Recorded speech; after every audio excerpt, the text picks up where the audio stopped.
Bueno, bienvenidos, bienvenidas de regreso para la última sesión de hoy. Vamos a hablar del capítulo 4 de nuestro manual, empezando en la página 51. Y quiero mencionarles que si no tienen el manual está disponible. Pueden hablar con el pastor Martínez o pueden hablar con José y ellos tienen manuales que pueden conseguir. Les van a sacar mucho más provecho a estas clases si tienen el manual que si no tienen el manual. Así que quiero animarles nuevamente, como haré en cada clase, que consigan el manual. Va a ser una bendición poder buscar todos los versículos que no podemos leer por la premura del tiempo. Vamos a orar y comenzamos con nuestro estudio. Padre, gracias te damos porque hemos sentido tu compañía aquí. Te damos gracias por tu presencia. La sentimos. Creemos que estás aquí porque tú has prometido estar donde hay 2 o 3 reunidos y aquí hay muchos más. Te pedimos que bendigas nuestro estudio, que tu Santo Espíritu nos acompañe y que nos ayude, Señor, a afianzar nuestra posición en la iglesia remanente de este tiempo. Te lo pedimos en el nombre de Jesús. Amén. Amén.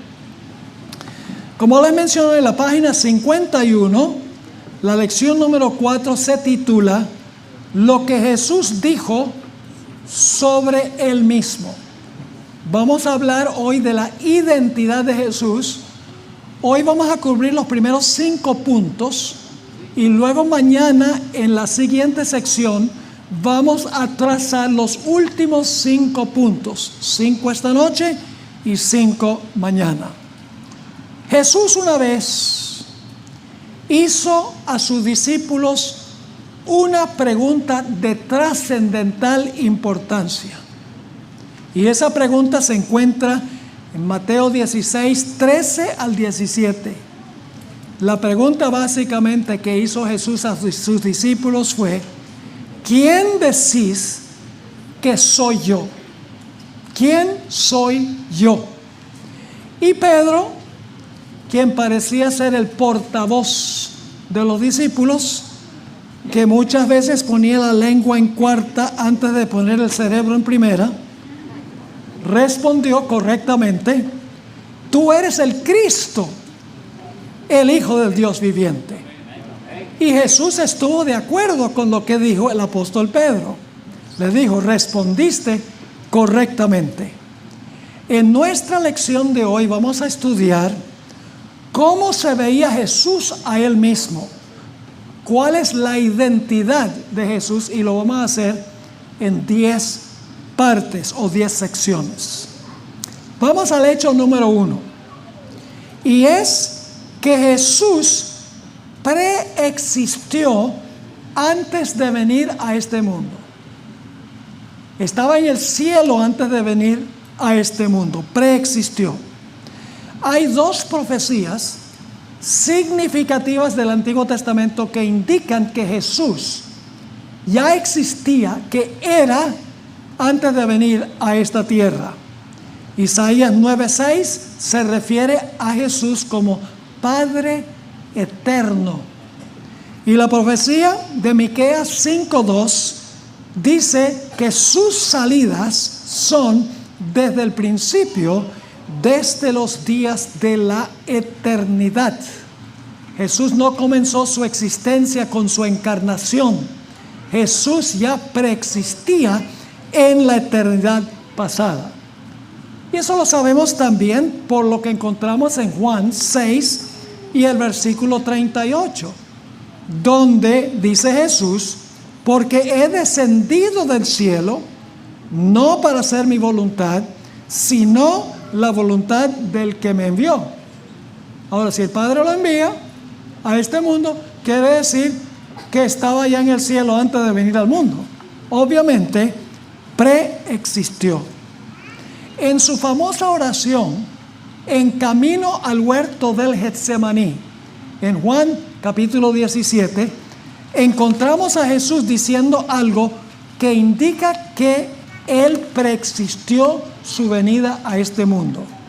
Juan 17:5, Jesús dice: ahora pues, Padre, glorifícame tú al lado tuyo con aquella gloria que tuve contigo antes que el mundo fuese. ¿Estaba Jesús con el Padre antes que el mundo fuese? Amén. Claramente dice: glorifícame con aquella gloria que tuve a tu lado antes que el mundo fuese. Jesús existía en la eternidad pasada, antes de la creación de este mundo. Jesús, cuando estaba en el cielo, existió en la forma de Dios. La palabra griega es morfe, y lo que significa la palabra que estaba en la forma de Dios, la palabra forma en griego, se refiere a la sustancia misma de Jesús. Es decir, Jesús era de la misma sustancia del Padre, 100% Dios. Fíjense lo que dice Filipenses 2 y el versículo 5 al 8. Haya pues en vosotros este sentir que hubo también en Cristo Jesús, el cual, siendo en forma de Dios, la hermana White dice que era consustancial con Dios, de la misma esencia, sustancia de Dios, siendo en forma de Dios, no estimó el ser igual a Dios como cosa a que aferrarse, sino que se despojó a sí mismo, tomando forma de siervo. Es decir, existió antes de tomar forma de siervo. Tomando forma de siervo, hecho semejante a los hombres, y estando en la condición de hombre, se humilló a sí mismo, haciéndose obediente hasta la muerte, y muerte de cruz. Así que antes de venir a este mundo, Jesús era consustancial con el Padre en el cielo. Claro, después de la encarnación también era Dios, 100%. Era Dios y también hombre. Eso lo vamos a estudiar un poquito más adelante. Ahora, Juan se refirió a Jesús explícitamente como Dios, y dice que Él existía antes de venir acá. Dice: en el principio era el verbo. Fíjense que no dice en el principio llegó a existir el verbo. Eso no es lo que dice. En el principio ya era. En el principio era el verbo, y el verbo era con Dios, y el verbo era Dios. No cabe duda que Jesús es Dios. Este era, nuevamente, era en el principio con Dios. No es que Jesús llegó a existir cuando vino a este mundo. Ya era Dios antes de la encarnación. En el principio ya era, en otras palabras. Ahora, fíjense lo que dice Mateo 1:23. Está hablando de la concepción de Jesús. Dice allí: he aquí, la Virgen concebirá y dará a luz un hijo, y llamará su nombre Emmanuel, que traducido es Dios con nosotros. Jesús es Dios. ¿Vino a este mundo como Dios y hombre? Sí, porque dice que cuando Él viene, cuando es concebido, dice, es Dios con nosotros. Jesús perdonó pecados. ¿Quién es el único que puede perdonar pecados? Dios. Solamente Dios puede perdonar pecados. Noten lo que dice en Marcos 2 y el versículo 5 al 7, el caso del paralítico. Al ver Jesús la fe de ellos, de los que traían al paralítico, dijo al paralítico: hijo, tus pecados te son perdonados. Estaban allí sentados algunos de los escribas, que eran los teólogos de la época, los cuales cavilaban en sus corazones: ¿por qué habla este así? Blasfemias dice. ¿Quién puede perdonar pecados sino solo Dios? ¿Perdonó Jesús pecados? ¿Quién es el único que puede perdonar pecados? Dios. Entonces, ¿Jesús es Dios? Amén. ¿Preexistió como Dios antes de venir acá? No cabe duda alguna. Noten lo que dice en Juan 8, 58 y 59. ¿Saben quién se apareció en la zarza ardiente? Jesús es el que se apareció en la zarza ardiente. Y ustedes dicen, ¿cómo sabemos eso? Leamos Juan 8 y el versículo 58 y 59. Jesús les dijo: de cierto os digo, antes que Abraham fuese, yo soy. Bueno, Jesús tenía un poquito de problemas con gramática, porque nosotros diríamos, antes que Abraham fuese, yo fui. ¿Pero qué dijo Jesús? Antes que Abraham fuese, yo soy. No, yo fui. Él es el yo soy. ¿Y qué hicieron los judíos? Tomaron entonces piedras para arrojárselas, pero Jesús se escondió y salió del templo, y atravesando por el medio de ellos se fue. Así que, ¿por qué recogieron piedras los judíos para apedrear a Jesús? Porque él pretendía ser el personaje en la zarza ardiente, identificándose como el yo soy. Dice, antes que Abraham fuese, yo soy. Es decir, Jesús creó a Abraham cuando creó a Adán, porque Abraham vino del linaje de Adán. Ahora fíjense lo que dice en Juan 20, 28. Cuando Jesús se apareció a los discípulos la noche de la resurrección, Tomás no estaba presente. Dijo, yo no voy a aceptar que Él resucitó, al menos que yo lo vea y yo pueda poner mi dedo para estar seguro de las heridas que tuvo el Señor Jesucristo. Era un discípulo que dudaba. Y fíjense que cuando Jesús se les apareció a los discípulos, 8 días después, en Juan 20, 28 dice, entonces Tomás respondió y le dijo, Señor mío y Dios mío. ¿Cómo se refirió Tomás a Jesús? Como Dios. Dijo, Dios mío. Encontramos también en Romanos 9 y el versículo 5, y estoy leyendo de la Nueva Versión Internacional, dice, de ellos son los patriarcas, de los judíos, y de ellos, según la naturaleza humana, nació Cristo, quien es Dios sobre todas las cosas. ¿Quién es Jesús? Dios sobre todas las cosas, alabado sea por siempre. Amén.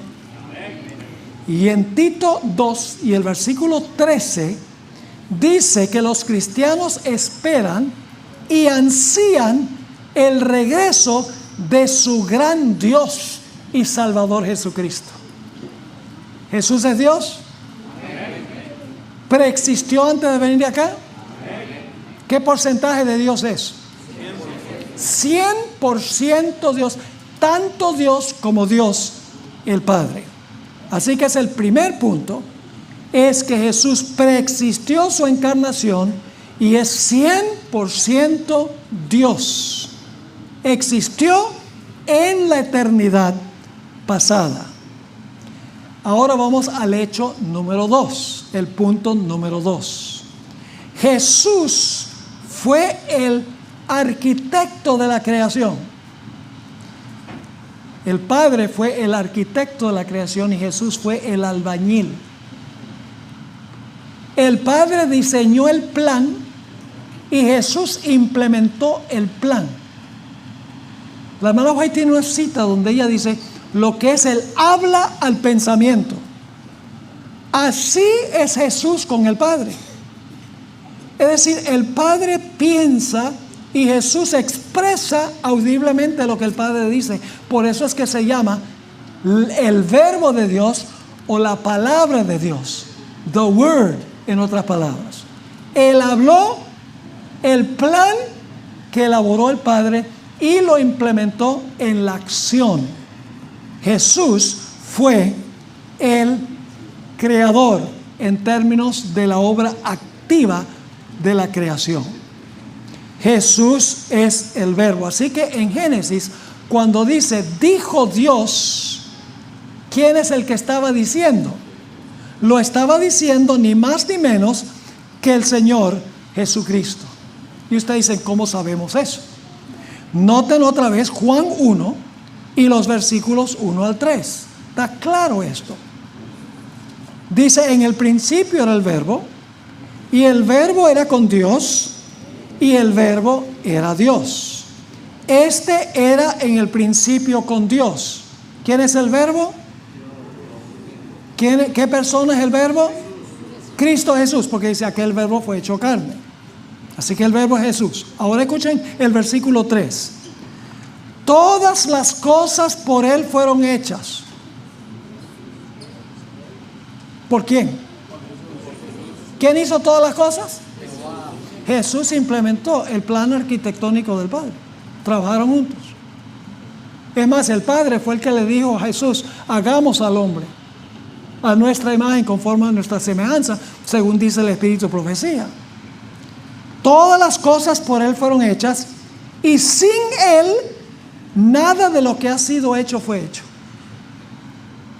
Noten también lo que dice 1 Corintios 8:6. Este texto es tremendo. 1 Corintios 8 y el versículo 6. Dice el apóstol Pablo, para nosotros, sin embargo, solo hay un Dios. ¿Quién?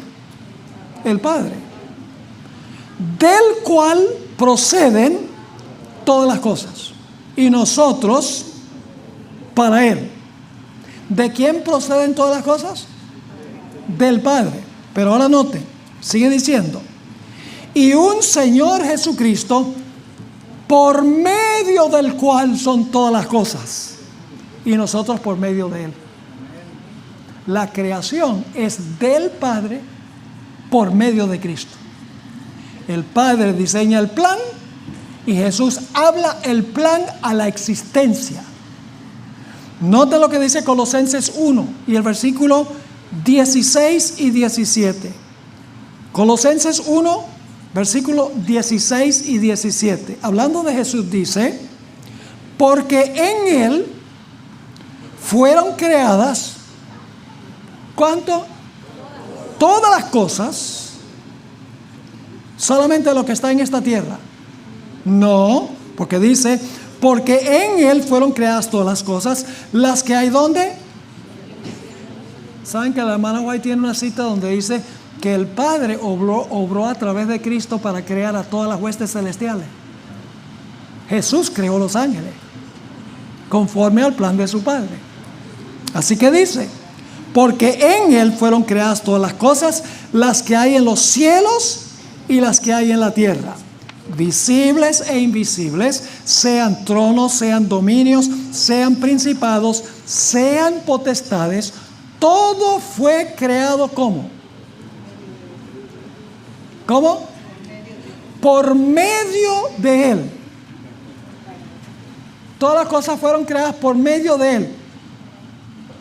¿Y quién divisó el plan para que lo hiciera por medio de Él? El Padre. Y luego dice, y para Él. Y Él es antes de todas las cosas. Lógicamente, si Él creó todas las cosas, tiene que ser antes de todas las cosas. Y Él es antes de todas las cosas, y todas las cosas en Él subsisten. Es decir, todo se mantiene funcionando en orden por la obra de Jesús. Solo, ahora escuchen bien, solo el que creó a todos los seres humanos podía ofrecer su vida en lugar de todos los seres humanos. Un ser humano no podía ofrecer su vida por todos los seres humanos. Pero el que creó a todos los seres humanos podía escoger ocupar el lugar de todos los seres que Él creó. Y alguno dice, pero Jesús no me creó a mí, yo nací de mi mamá. ¿Y de dónde nació tu mamá? Pues de la mamá de ella. ¿Y la mamá de ella de quién? De la mamá de ella. Si vamos hacia atrás, terminamos con Adán y Eva. Cuando Jesús creó a Adán y Eva, creó a todos los seres humanos.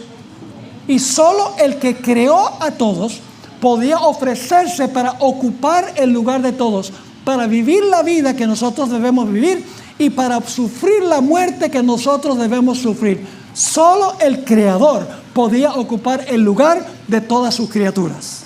Es vital ese punto, hermanos y hermanas. Ahora, Jesús tuvo que hacerse entonces miembro de nuestra familia para redimirnos. Ahora vamos al hecho número 3. Hecho número 3. Hace unos 2000 años, el Espíritu Santo implantó al Verbo Divino en el vientre de María. Se llama la encarnación. No me pidan que lo explique. ¿Cómo el Padre pudo tomar?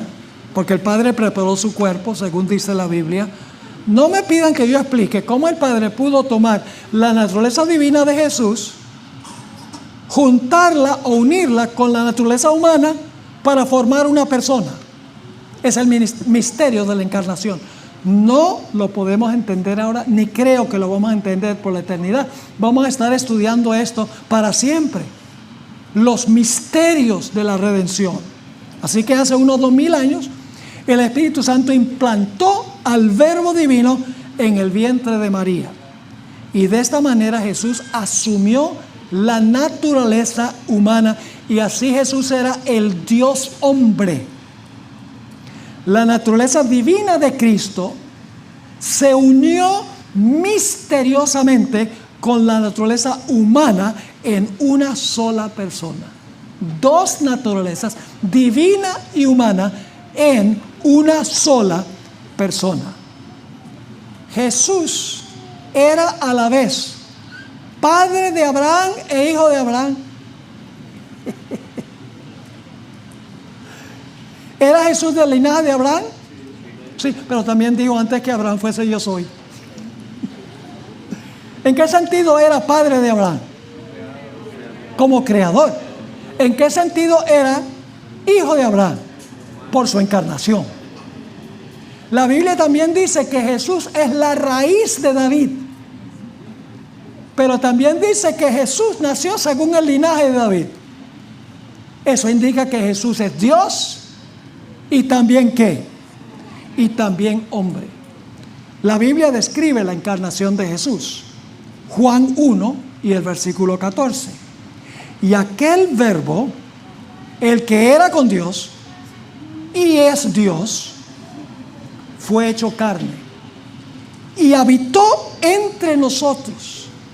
Y vimos su gloria, gloria como del unigénito del Padre, lleno de gracia y de verdad. El Verbo se encarnó. Llegó a ser hombre, el que es Dios. Se unieron en una sola persona. El apóstol Pablo concordó con lo que dice Juan.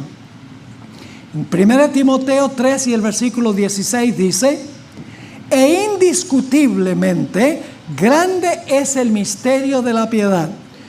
Dios fue manifestado en carne. ¿Captaron eso? Dios fue manifestado en carne, justificado en el Espíritu, visto de los ángeles, predicado a los gentiles, creído en el mundo, recibido arriba en gloria. Jesús nació como nacen todos los seres humanos. Lo único es que no tenía un padre humano. Tenía madre humana. Pero ¿quién era su padre? Dios el Padre. ¿Recuerdan cuando se perdió en Jerusalén y los padres desesperadamente lo estaban buscando? ¿Qué dijo Jesús? Yo tengo que estar en los negocios de mi padre. Era posiblemente un insulto para José. Tal vez se ofendió y dice, ¿cómo que no? Porque lo había adoptado. Pero el padre de Jesús era Dios el Padre. Fue el que lo encarnó. Porque en el Salmo 40 dice, me preparaste un cuerpo. El Padre preparó el cuerpo y el Padre encarnó a Jesús en el vientre de María. En Gálatas 4 y el versículo 4 dice: pero cuando vino el cumplimiento del tiempo, Dios envió a su Hijo, nacido de mujer y nacido bajo la ley. Mateo 1, 18 al 23 describe el nacimiento virginal de Cristo Jesús. Durante toda su vida terrenal, Jesús fue acusado de ser un hijo ilegítimo. Los fariseos le sacaban en cara siempre: nosotros no sabemos quién es tu papá y quién es tu mamá.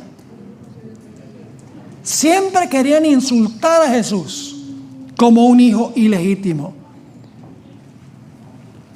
La hermana White confirma esto en el Deseado de todos los adolescentes. Imagínense Jesús toda su vida acusado de ser un hijo ilegítimo.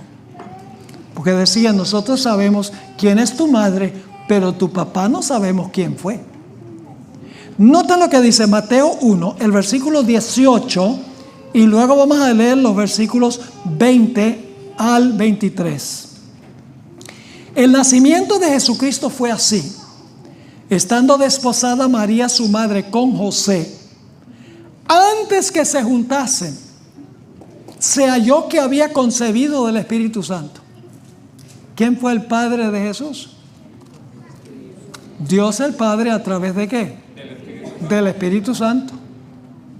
Sigue diciendo, versículo 20: y pensando él en esto, José, he aquí un ángel del Señor le apareció en sueños y le dijo: José, hijo de David, no temas recibir a María, su mujer, tu mujer, porque lo que en ella es engendrado del Espíritu Santo es. He aquí una virgen concebirá y dará a luz un hijo y llamará su nombre Emmanuel, que traducido es Dios con nosotros. Ahora yo les quiero preguntar: ¿una mujer que tiene un bebé es virgen antes de tener el bebé? No, porque pierde su virginidad cuando tiene relaciones sexuales. Pero aquí dice el texto que una virgen iba a concebir. Es decir, que Jesús fue hijo de María, pero era solo hijo adoptivo de José. El padre de Jesús era Dios.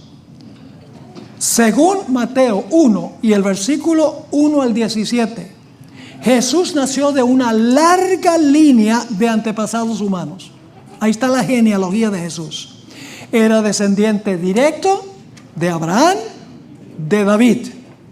Y sin embargo, escuchen bien, sin embargo, su genealogía en Lucas nos dice que su linaje se remonta a Adán. Por eso Jesús es el segundo Adán. Mateo empieza la genealogía con Abraham y sigue con David y los descendientes.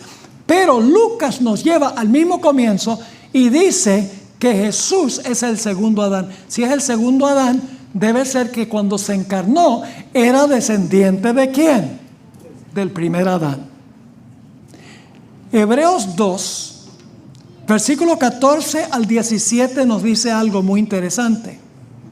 Así que por cuanto los hijos participaron de carne y sangre, Él también participó de lo mismo. ¿De qué participó Jesús? De carne y sangre, como nosotros. Por cuanto los hijos participaron de carne y sangre, Él también participó de lo mismo, para destruir por medio de la muerte al que tenía el imperio de la muerte, esto es, al diablo, y librar a todos los que por el temor de la muerte estaban durante toda la vida sujetos a servidumbre. Porque ciertamente no socorrió a los ángeles, sino que socorrió a la descendencia de Abraham, por lo cual debía ser en todo semejante a sus hermanos. ¿Qué debía ser Jesús? Semejante a